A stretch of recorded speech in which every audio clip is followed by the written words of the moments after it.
اس کا کانٹیکسٹ یہ ہے کہ کیونکہ آئی سی سی جو ہے اب ان ایکشن ہوگا کہ کیسے جی وہ ٹرافی جو ہے اپنے پاس رکھ سکتے ہیں. اور یہ بھی خبر آئی کہ جی اب بڑے چینجز ہونے والے اے سی سی میں, یعنی کہ محسن نقوی صاحب جی کسی بھی وقت ان سے کہا جا سکتا ہے کہ جی آپ جائیں. تو یہ خبریں کیوں اس طرح سے سامنے آ رہی ہیں اور کتنی صداقت ہے ان میں, آپ یہ بتائیں. محسن نقوی صاحب نے تو معافی کے معاملے میں کہہ دیا سوال ہی پیدا نہیں ہوتا, اور اگر آپ نے ٹرافی لینی ہے تو آپ اے سی سی کے دفتر آ جائیں. ظاہر ہے محسن نقوی نے تو رول فالو کیا. رول یہی کہتا ہے کہ جو تنظیم کا صدر ہے, ایشین کرکٹ کونسل کا صدر ہے, وہی دے گا ٹرافی. اور یہ اے سی سی کے پریس ریلیز میں ایک دن پہلے لکھ بھی دیا گیا تھا کہ محسن نقوی صاحب ہی ٹرافی دیں گے. تو جب ایک رول ہے تو اس کی رول کی انہوں نے خلاف ورزی نہیں کی تو وہ کس چیز کی معافی مانگے. اور محسن نقوی نے جس طرح فروری میں چیمپئنز ٹرافی کے وقت بھی پاکستان کی طرف سے سٹینڈ دیا تھا, وہ کامیاب ہوا, پوری دنیا نے ان کی تعریف کی. اسی سٹینڈ کی وجہ سے اب دونوں ٹیمیں, آپ جب ٹورنامنٹ ہوتا ہے پاکستان میں تو بھارت نہیں آتی, بھارت میں ہوگا تو پاکستان نہیں جائے گی. یہ ایک زبردست موقف تھا. تو اسی طرح کا موقف انہوں نے ایشیا کپ کے اوپر بھی لیا. تو معافی مانگنے کا تو سوال ہی پیدا نہیں ہوتا. ہاں اب بھارت لابنگ کرے گا, ایشیا کے جتنے بھی ممالک ہیں, سری لنکا پیسوں میں آ کے ان کی بات مان لے گا, افغانستان مان لے گا, بنگلہ دیش ابھی تک ڈٹا ہوا ہے. بنگلہ دیش نہیں مانتا, بنگلہ دیش پاکستان کی طرف ہے. لیکن جو چھوٹے ممالک ہیں جیسے یو اے ای ہے, عمان ہے, ہانگ کانگ ہے, وہ بھی ان کی بات مانیں گے. تو وہ ابھی سے لابنگ کر رہے ہیں کہ اے سی سی میں تبدیلی لے کے آئیں, لیکن اس کا بھی سختی سے, اس کا بھی ڈٹ کر مقابلہ کیا جائے. تو وہ ایک سوال, وہ جو مشورہ دیا تھا توصیف صاحب نے کہ بھائی پی سی بی کو ان ایکشن ہونا چاہیے, وہ as a C C president تو محسن نقوی صاحب کے ٹویٹ ہمارے سامنے آ رہے ہیں, لیکن پی سی بی کیا کر سکتا ہے سارے سینیریو میں؟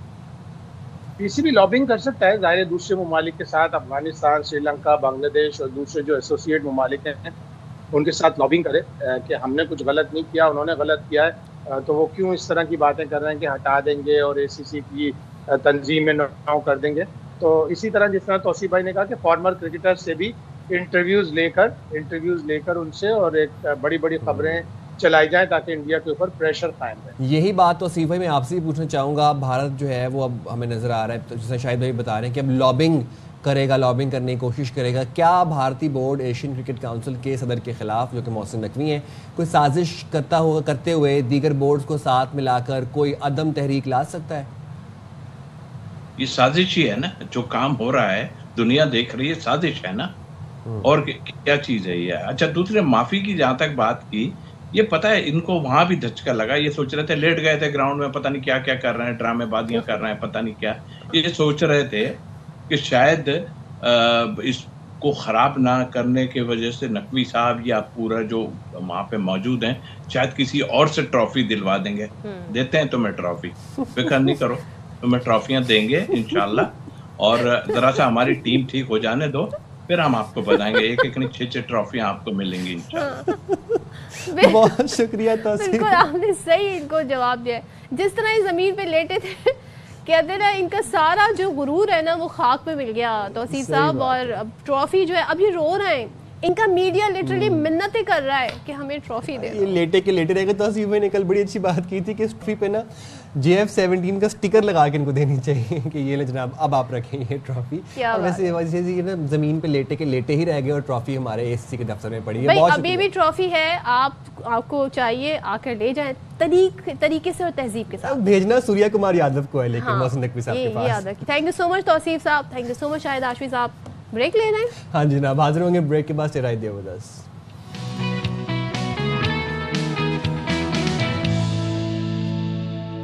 Welcome back. اور ذرا آئی ٹی کی طرف بڑھتے ہیں. میں یہی سوچ رہا تھا کہ ہم ایک ڈیجیٹل ایرا میں جی رہے ہیں, اور آپ یہ دیکھیں کہ ہر گزرتے دن کے ساتھ انٹرپرینیورشپ میں اضافہ ہو رہا ہے. آپ دیکھیں کہ 15 16 17 سال کے بچے انٹرپرینیورز بنے ہوئے, ای کامرس کی طرف آ رہے ہیں, فری لانسنگ کی طرف آ رہے ہیں. فری لانسنگ کی اگر ہم بات کریں, اپ ورک, فائبر پہ کام کر رہے ہیں, کانٹینٹ کریٹ کر رہے ہیں, اور آپ دیکھیں ویب سائٹ ڈیولپمنٹ میں ترقی ہو رہی ہے, اے آئی میں ترقی ہو رہی ہے. اور پاکستانی نوجوان لڑکے لڑکیاں خاص طور پر آپ دیکھیں اسمارٹ ورک کر رہے ہیں. ہم لوگ کرتے تھے ہارڈ ورک, یہ لوگ کر رہے ہیں اسمارٹ ورک. گھر بیٹھتے ہیں آرام سے, ورک فرام ہوم کرتے ہیں, ایک لیپ ٹاپ بس پاس ہے, ٹریول بھی کر رہے ہیں, آ جا رہے ہیں, گھر پہ بیٹھے ہوئے اور سکون سے فری لانسنگ. ہاں سمجھ گئی میں. لیکن یہ ہے کہ اب یہ جو تعداد ہے یہ بڑھتی جا رہی ہے اور یہ بڑی اچھی بات ہے, کیونکہ اس وقت اگر ہم فری لانسنگ میں پاکستان کی جو مارکیٹ ویلیو ہے نا اس کا اگر اندازہ لگائیں تو فری لانسرز ایسوسی ایشن ہمیں بتاتا ہے جی پاکستان کے آئی ٹی شعبے میں فری لانسرز کی تعداد اب 23 لاکھ ہو چکی ہے. آپ اس سے اندازہ لگا لیں. اور وہ یہ بتاتے ہیں جی ہر گزرتے دن کے ساتھ اس میں اضافہ ہو رہا ہے. اس میں لڑکے بھی ہیں, لڑکیاں بھی شامل ہیں, پورا جیسے کہ سائم نے بتایا کہ جی کیا کیا کچھ ہو رہا ہے. تو یہ لوگ بڑا اہم رول پلے کر سکتے ہیں. ہمارے ملک میں اگر ہم یوتھ کی تعداد دیکھیں تو وہ نمبر بھی کافی اچھا خاصا بڑا ہے. 65% جو ہے آپ کی آبادی جو ہے اس وقت یوتھ پر مشتمل. تو ذرا بات کرتے ہیں, ہمارے ساتھ موجود ہیں چیئرمین پاکستان فری لانسرز ایسوسی ایشن ابراہیم امین صاحب. ابراہیم امین صاحب, یہ جو نمبرز آ رہے ہیں 23 لاکھ پاکستانی بچے بچیاں بڑے زبردست طریقے سے ان کا سکوپ ہے فری لانسنگ میں, یہ رول پلے کر رہے ہیں اور یہ تعداد بھی بڑھ رہی ہے. کتنا اس کی مارکیٹ ویلیو ہے پاکستان کی؟ ذرا ہمیں سارے اسٹیٹس اور نمبرز بتائیے گا اور کتنا حوصلہ افزا ہے یہ ساری سچویشن. جی السلام علیکم and thank you very much. Pakistan free lancer ایسوسی ایشن نے ایشین ڈیولپمنٹ بینک کے ساتھ 2024 اور 25 میں ایک ریسرچ کی تھی جس میں ہم نے کافی پورے پاکستان میں کو 3 سے 6 مہینے لگائے اور اس میں ہم نے یہ دیکھا کہ 23 لاکھ 2.37 ملین پاکستانی بچے جو ہیں وہ اس میں فری لانسنگ کر رہے ہیں. اچھا, اب یہ ماشاءاللہ اس سال ہم نے $700 ملین کراس کیا ہے اور اگلے سال ہم انشاءاللہ $1 بلین کراس کر جائیں گے. اب آپ پاکستان کی ایکسپورٹ انڈسٹری اگر دیکھیں تو پاکستان کے ٹاپ 5 ایکسپورٹرز جو ہیں جس میں ایگریکلچر ہے, ٹیکسٹائل ہے, اس کے بعد آپ دیکھیں کہ free lancer I T industry کے ساتھ فری لانسرز جو ہیں وہ سب کو کراس کر چکے ہیں. $700 ملین. اب باقی سب جتنی بھی ایکسپورٹ انڈسٹری ہے, فارماسیوٹیکل ہے, سرجیکل ہے, ان کو بھی کراس کر لیا ہے فری لانسرز نے. اچھا ابراہیم صاحب, ذرا یہ بتائیے گا کہ پاکستان میں اب ہم دیکھ رہے ہیں کہ فری لانسرز کی تعداد تو بڑھتی چلی جا رہی ہے, ایوری ڈے تعداد میں اضافہ ہو رہا ہے. مزید کون سے ایسے اقدامات ہیں جو فری لانسنگ کے شعبے کو فروغ دے سکتے ہیں؟ خاص طور پر یہ جو پیمنٹ ٹرانسفر والا جو معاملہ ہے, اس میں اگر بہتری آ جائے تو کتنا مزید ہم اس چیز کو فروغ دے سکتے ہیں, اس شعبے کو فروغ دے سکتے ہیں؟ دیکھیں, اس پہ 2 چیزوں پہ بڑا فوکس کرنے کی ضرورت ہے. اس وقت جو یہ 23 لاکھ بچے کام کر رہے ہیں آن لائن, جو فری لانسنگ گھر پہ بیٹھ کے آپ کام کر رہے ہیں, تو ان کے لیے جو سب سے بڑا پرابلم آج جو فری لانسنگ کر رہے ہیں ان کے لیے سب سے بڑا پرابلم ہے ان کی پیمنٹ ٹرانزیکشن وصول کرنا. ان کو انٹرنیشنلی جو اگر ان کے پاس کوئی پیمنٹ گیٹ وے ایسا بن جائے, ڈائریکٹ انسٹنٹ پیمنٹ اگر ان کے پاس آنی شروع ہو جائے. جیسے پاکستان میں بھی صرف اور صرف ایک ادارہ ہے جس کے ساتھ ہم کام کر رہے ہیں اور اس کا نام پیونیئر ہے, جو کہ ڈائریکٹلی ہماری بینکنگ سسٹم کے ساتھ لنکڈ ہے. ہم منسٹری آف آئی ٹی اور Pakistan soft where export board کے ساتھ ہینڈز آن لائجن کر رہے ہیں, کام کر رہے ہیں, اور وہ کافی محنت بھی کر رہے ہیں اس کے اوپر. اس کے اوپر ہمیں ایک پیمنٹ گیٹ وے چاہیے, انسٹنٹ پیمنٹ پلیٹ فارم چاہیے, جو ہماری لاسٹ بھی آپ کے توسط سے بات ہوئی تھی. اگر یہ سیملیس پیمنٹ آنا شروع ہو جائے تو بچوں کو کافی آسانی ہوگی, اور یہ جو $700 ملین کراس کیا, یہ ہم $2 بلین تک پہنچ سکتے ہیں بہت آرام سے. تو اس میں کیا رکاوٹ ہے؟ کیوں یہ جو پیمنٹ کا سسٹم ہے اس کو مزید بہتر کرنے میں کیا رکاوٹ آپ کو نظر آتی ہے؟ ہمیں نا مختلف اداروں کے ساتھ, مختلف پیمنٹ ایگریگیٹرز کے ساتھ کانٹیکٹ کرنے کی ضرورت ہے. یہ گورنمنٹ کو ہم ریکویسٹ کریں گے آپ کے توسط سے کہ پینیئر ابھی کام کر رہا ہے پاکستان کے بینک اکاؤنٹ کے ساتھ. پینیئر ریئل ٹائم انٹیگریٹڈ ہے, کنیکٹڈ ہے. تو اس طرح ایک اور ادارے بھی آئیں جو اس پورے سسٹم کو میں ایز آف ٹرانزیکشن پیدا کریں. ابراہیم صاحب, اس وقت جیسے میں بتاتا ہوں آپ کو, فائیور اور اپ ورک میں فائیور اور اپ ورک میں پینیئر کنیکٹڈ ہے, اور بھی ادارے کنیکٹڈ ہیں. تو وہ پاکستانی بینکس کے ساتھ پیمنٹ گیٹ وے اگر کنیکٹ ہو جائے تو بہت آرام سے ریئل ٹائم پیمنٹس آ سکتی. ٹھیک جی, یہ بتائیے گا کہ جب ہم سٹیٹس کی بات کرتے ہیں تو بھی ہم نے بھی اپنے ابتدائی میں یہی ذکر کیا کہ 23 لاکھ تعداد ہو چکی ہے فری لانسرز کی اس وقت پاکستان میں. اچھا, یہ 23 لاکھ آفیشیل پلیٹ فارمز کے ساتھ جو منسلک بچے ہیں, یہ نوجوان ہیں, یہ ان کی تعداد ہے جو اپ وقت پہ کام کر رہے ہیں, فائیور پہ کام کر رہے ہیں, کوئی CGI آرٹسٹ ہے, کوئی UX UGC کنٹینٹ کریٹ کر رہے ہیں. لیکن بہت سے نوجوان ایسے بھی ہیں جن کو کام آتا ہے, جنہوں نے کام سیکھا ہے, جن کو ویب ڈیولپمنٹ آتی ہے, اے آئی آتا ہے, سی جی آئی آتا ہے, بٹ ان کے پاس کوئی ایسا پلیٹ فارم نہیں ہے جہاں پر اپنے کانٹینٹ کو, اپنے کام کو سیل کر سکیں, اور کوئی گائیڈنس نہیں ہے. ان بچوں کے لیے, ان نوجوانوں کے لیے کیا کیا جا سکتا ہے؟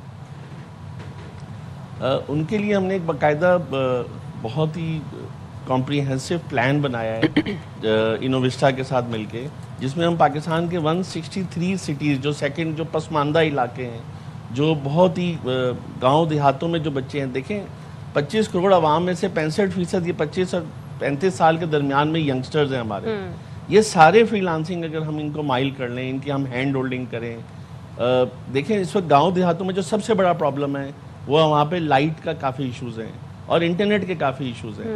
اگر ہم لائٹ اور انٹرنیٹ جیسے سولر پینلز ہم کافی جگہوں پہ لگا رہے ہیں, گلگت سے سندھ میں, ساؤتھ پنجاب میں کافی سارے انکیوبیشن سینٹرز بنا رہے ہیں جہاں پہ ہم پاکستان بینکنگ انڈسٹری کے کافی سارے بینکس کے ساتھ مل کے سولر پینلز کو وہاں پہ انسٹال کروا رہے ہیں. پھر جیز کے ساتھ مل کے انٹرنیٹ کی انیبلٹی ہم کر رہے ہیں. تو اسی طرح یہ جو پسماندہ علاقے ہیں جتنے پاکستان میں, وہاں کی جو یوتھ ہے پاکستان کی, ان کو فیسیلیٹیٹ کرنے کی ضرورت ہے. اس کے اوپر ایک پلان بنایا ہے again ministry of I T madam Shiza Fatima کے ساتھ, Pakistan soft where export board کے ساتھ, انوویسٹا کے ساتھ.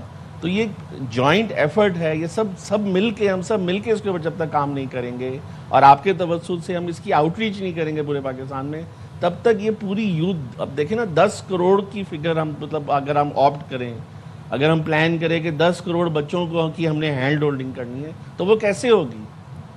بالکل. اور اب تو ظاہر ہے جو آنے والا ٹائم ہے اس کی ریکوائرمنٹ بھی یہی ہے, خاص طور پہ جب ہم آئی ٹی کی بھی بات کرتے ہیں, اے آئی کے ساتھ ساتھ بھی چلنا بہت ضروری ہے. ایک چیز مجھے بتائیے گا, جب اب ہم بات کرتے ہیں جی ہم نے اتنا زر مبادلہ کمایا, نیکسٹ ایئر کا ٹارگیٹ یہ ہے, تو پھر ساتھ ساتھ یہ بھی سوچا جاتا ہے جی کہ یہ جو جیسے کہ سائم نے بھی بات کی کہ وہ بچے بچیاں جو کہ ان رجسٹرڈ پلیٹ فارم سے نہیں ہیں یا جن کو اس وقت تلاش ہے کہ کیا کیا جائے, تو ان کے لیے سہولت کے لیے کوئی ایک ایسا پلیٹ فارم ہونا چاہیے جو انہیں گائیڈ کر سکے, بتا سکے. بہت سارے لوگوں کو اس کی ABC بھی نہیں پتا, وہ نوجوان آنا چاہتے ہیں بٹ بیکاز انہیں اویئرنیس نہیں ہے. اس کے لیے کیا کیا جا سکتا ہے؟ اس کے لیے فائیور اور اپ ورک جیسا کوئی پلیٹ فارم ہم بھی بنا سکتے ہیں. اس کے لیے فائیور اور اپ ورک جیسا پلیٹ فارم بنا کے دیکھیں. اس وقت جو ہم نے ریسرچ کی تھی جس میں ہم نے 2.37 ملین 23 لاکھ بچوں کا ہم نے آئیڈینٹیفائی کیا جو فری لانسنگ کر رہے ہیں, اس میں ریسرچ میں ایک اور چیز ہم نے یہ دیکھی کہ دنیا میں جو پر آور ریٹ ہے منیمم وہ $15 سے $20 ہے. صحیح. یہی جو پاکستان میں جو بچے ہیں جو کہ وہی اس سے اچھا کام کرتے ہیں, وہ اپنے آپ کو پراپر سیل نہیں کر پاتے, تو ان کا ریٹ ہے $5. تو یہ اگر ہم اپنا پلیٹ فارم بنا کے ان کی, جیسے کہ آپ نے کہا کہ ان کی ہینڈ ہولڈنگ کر کے, ان کو تھوڑا سا ایتھکس اور کمٹمنٹ پہ, سافٹ سکلز پہ ٹریننگ دے کے, ان کو تھوڑا سا اپ اسکیل جب تک نہیں کریں گے, تو وہ $5 سے اگر $15-20 میں اپنے آپ کو بیچ پائیں گے, تو آٹومیٹکلی یہ جو $700 ملین ہم کراس کر لیا ہے, اگلے سال ہم $1 بلین کراس کریں گے, یہ آٹو پہ $5 بلین ہو جائے گا. یہ آپ نے بالکل صحیح کہا کہ ہمیں تھوڑی مارکیٹ ویلیو کو بھی بڑھانا ہوگا. اس کے لیے کیا کیا جا سکتا ہے, اس پہ کام کرنا ضروری. تھینک یو سو مچ ابراہیم صاحب فار جوائننگ اس. ہاں جی, kids are very smart these days, they know how to sell themselves. بس یہ ہے کہ تھوڑا سا اگر رجسٹرڈ پلیٹ فارمز کی اویئرنیس اگر آ جائے تو پھر کیا ہی بات ہے جناب, پھر اس یوتھ کو کوئی نہیں روک سکتا.